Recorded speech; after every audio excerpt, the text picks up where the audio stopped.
అందరికీ చాలా అత్యంత ప్రియులు, ఆప్తులు ప్రవీణ్ పగడాల గారు.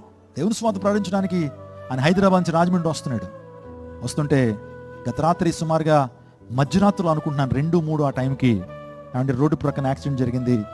ఆయన మరణించారు.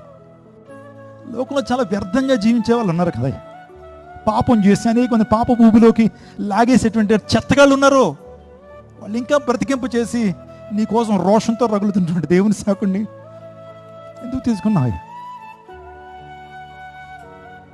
ఎందుకు తీసుకున్నావు? దేవుడు ఇమీడియట్గా ఆన్సర్ ఇచ్చాడు నాకు. నీళ్ళు ఇంకా రోషం పెరగాల.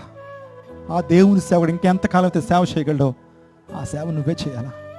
ఇంకా అనేక మంది సిద్ధపరచు, అనేక మంది రోషంగా దేవుని సేవకుని లేపాయి, అనేక మంది యవనస్తులు పురుకలుపు, అనేక మంది యవనస్తులు దేవుని మంట రగిలింపు చేయ.